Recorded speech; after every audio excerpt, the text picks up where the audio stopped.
Hello and welcome to the SimHanger. My name's Mark. Today it's a double bill. First of all, a quick update.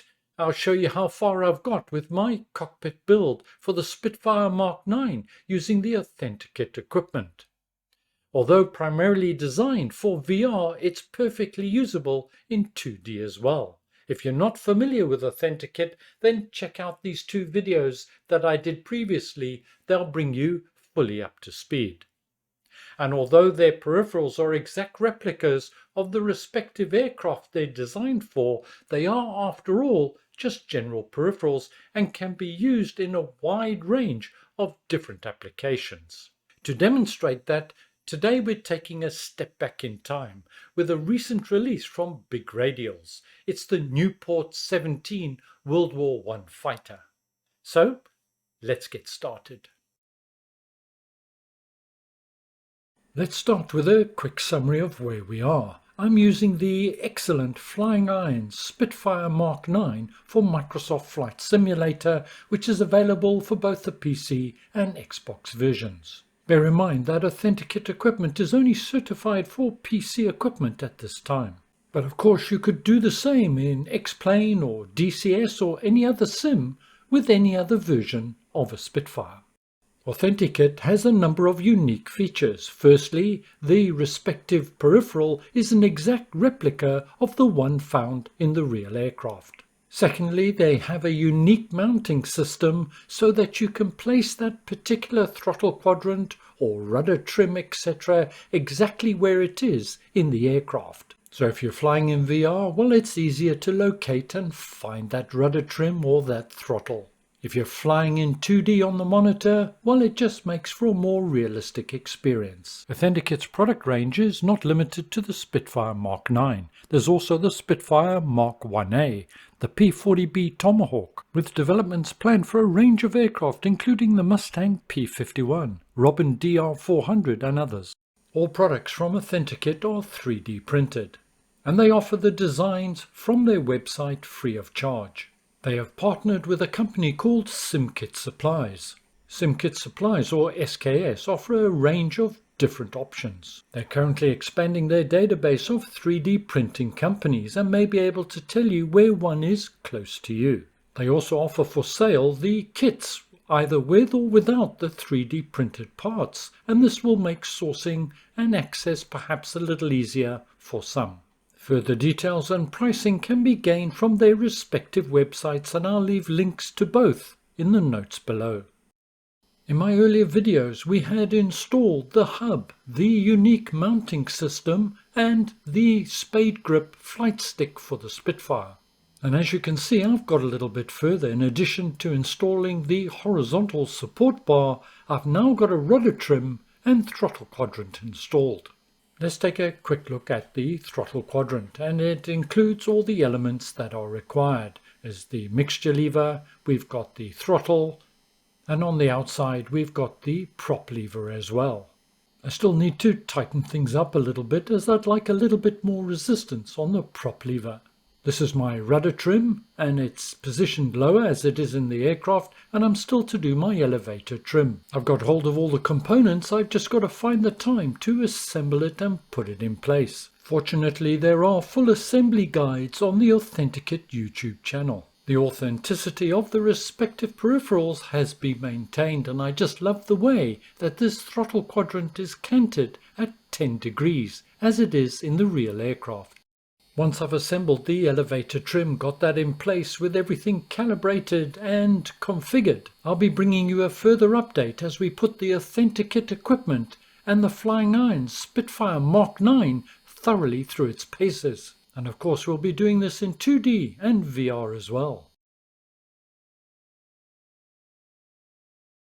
When I saw that Big Radials had released this aircraft, well, I just had to get it.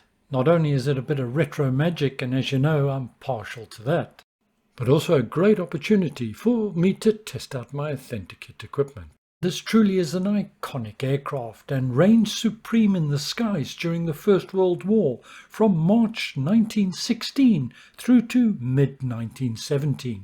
It was more maneuverable and importantly could climb faster than most other aircraft. Adopted by the French Air Services, the Royal Flying Corps, the predecessor to the RAF, and the Royal Navy, with the German forces cloning the Nieuport 17 until mid-1917, when it was deposed as the Top Gun by the German Albatros and the Spad. Configuring the Authentikit flight stick and throttle quadrant was straightforward. I didn't connect the rudder trim as this did not have any trim for the rudders, but I did add toggle master ignition switch. In the Nieuport, this was known as the blip switch, and what it did was cut the ignition to a number of cylinders in the engine to slow you down. The Nieuport 17 had no brakes, and landing was always the main challenge. We're in Calais in France, and we're going to be taking a short hop across the channel to the White Cliffs of Dover, testing out the Authentikit flight stick and throttle quadrant, as well as testing out the Nieuport 17. I purchased this add-on through Orbix Direct. It was about £12 or $17 US, appropriately priced for what is essentially a fairly simple aircraft, yet it's challenging nonetheless. The somewhat rustic and fabric-covered aircraft is finely detailed. Let's hop in the cockpit and take a closer look. First of all, let's just check that the Authentikit flight stick and throttle quadrant are configured, and that's all looking okay. One of the beauties of the flight stick is you can see the finite control that I can have due to the proportionally large amount of movement in the flight stick compared to a normal joystick. That's my throttle quadrant there. All that seems fine. I've got full range of movement. This is normally the mixture, but I haven't configured that today. I've used this one as it's more closer to what's in the actual aircraft. For the Spit, this would be the propeller, but for the Nieuport, it's the mixture. Your instrument selection on this aircraft is fairly basic, as you would imagine it to be. Working left to right, we've got the speedometer, the compass in the center, altimeter and tachometer with a clock on the far side. We've also got a clipboard which we can bring up, which gives us other options. We can turn our chocks on or off, and we can alternate our speedometer between miles per hour and kilometers per hour. Although not available in the original aircraft, you do have the option to activate radio. This is to facilitate comms on VATSIM or IVAO or something like that if you wanted to. This is obviously the deluxe model, as it's got the drop-down windscreen. And you can have optional guns displayed, which are activated by pressing this lever. You have what was then a innovative Synchro Vickers machine gun in the front, and on the top wing a Lewis machine gun. But this is the neatest feature. In the cockpit is a hammer to give the machine gun a good bash if the mechanism gets jammed. I spent a lot more time doing this than perhaps I should have. Welcome to the Nieuport 17, it's hammer time.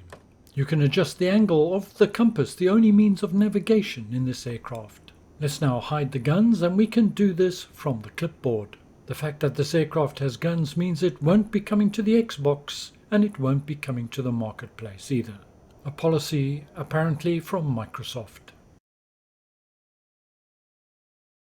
Time to get us started and on our way. First of all, we will put our mixture to full, and we're going to move the throttle about 1/2 to 1 inch forward. Turn the stop valve to allow fuel flow, and now to put both magnetos on. There's no start switch, so you put your mouse and using your scroll wheel you rotate it to turn the prop, and the engine starts. Perhaps I should have left my chocks on. The characteristic splutter of the L'Airon 110 horsepower rotary motor, which was innovative for its time. Rotary motors were not as long as the traditional motors, and therefore could be mounted closer to the wing, improving both performance and the big obstacle at the time, getting the balance and center of gravity right. A quick check on my flight controls before departure, and we're going to be departing from the grass strip next to the runway. Note the flight controls on the top wing so the pilot could control the aircraft, well, basic control, whilst firing the Lewis gun if it was mounted. This aircraft has no rear wheel and therefore not designed to take off on any hard surface. It would damage both the surface and the aircraft. There's no brakes, so no differential braking, so you need a bit of power and using the rudder to steer the aircraft. The pilot, of course, is equipped with the obligatory moustache, somewhat reminiscent of a 1970s porn star. And when you move, he has a scarf and it flaps in the wind. Nice little touch. Okay, so we're ready to go. So throttle slowly forward to full throttle. Then we'll wait till the tail lifts and hold her level and let her take herself up. She gets airborne relatively quickly and you've got to be careful not to rotate too hard at all, otherwise you'll stall. Just over 50 miles an hour and we're up. You may have noticed how much smaller the lower wing is to the top wing. This design was known as sesquiplane, or 1.5 wings. The concept being as the lower wing produces far less lift than the top wing, reducing its size would increase the aircraft's maneuverability. We're only a short distance away from Calais airport, but already we're passing 700 feet. In 1916, this was an impressive feat indeed. I wonder if they serve sandwiches on this flight.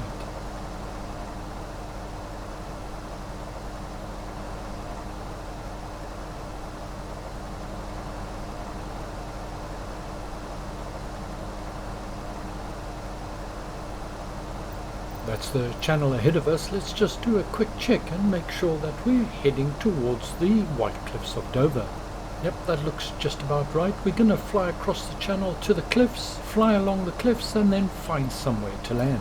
I must say how impressed I am with the Authentikit flight stick. It's giving me great control over the aircraft. During its heyday, this aircraft established a reputation for being the best pursuit aircraft of its time. There was a design flaw, however, as the lower wing was prone to wing flutter, a problem subsequently corrected in future models by including 2 V-struts on each wing.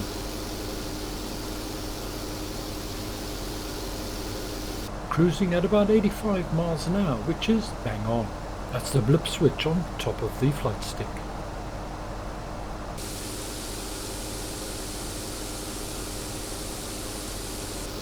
During World War I, one of the common maneuvers was the hammerhead or stall turn. This was used to shake off a pursuit aircraft or to turn quickly onto an enemy's tail. Let's put the Nieuport 17 through its paces here. First of all, we're going to descend nose down, gain a bit of airspeed. Now pulling up, and we want to go almost vertical but not quite, and as we get up there, hard kick to the right on the rudder. Just a gentle, almost no touch on the ailerons to head back the way we came, dropping down, gaining airspeed and now levelling out. My throttle has remained at about 90-95% throughout the manoeuvre. The White Cliffs of Dover ahead, and to our left is Dover port itself.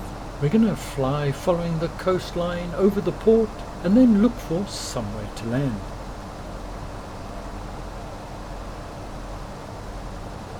The wind has started to pick up a little bit and blowing at about 6 or 7 knots.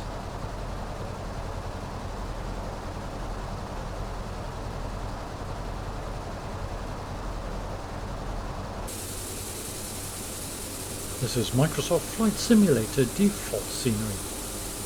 The Nieuport 17 with full tanks had an endurance of about 4 hours. I left with tanks at 50%, so plenty of fuel still. Now let's try and find somewhere where we can land here. And obviously I'm looking for grass or gravel strip. Before departing I had a look at the maps. And I saw this, which I think is Spitfire Mk Park. It's just ahead and to our right, and it looks like an ideal opportunity to test out my landing. I have done a number of landings in the Nieuport 17. They're quite challenging and not all have been successful. Getting this aircraft to slow down is the biggest challenge, otherwise it just takes too long to stop once your wheels are on the ground. Pulling back on my throttle now and turning for final. Speed currently is between 65 and 70 miles an hour. Still too fast.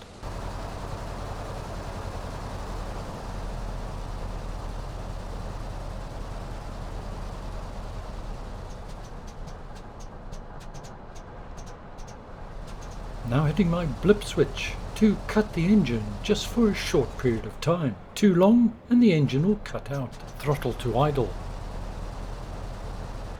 55 miles an hour. I'd prefer 45 miles an hour for touchdown. Fortunately, I've got quite a long runway here.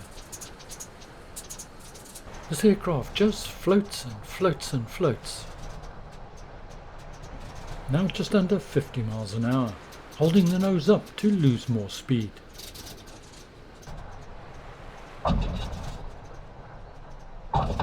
Bit of a bounce, but we're down. Letting friction slow us down, and then as I lose more airspeed I'll start pulling back on the flight stick and get that tail down. That'll help slow us down nicely.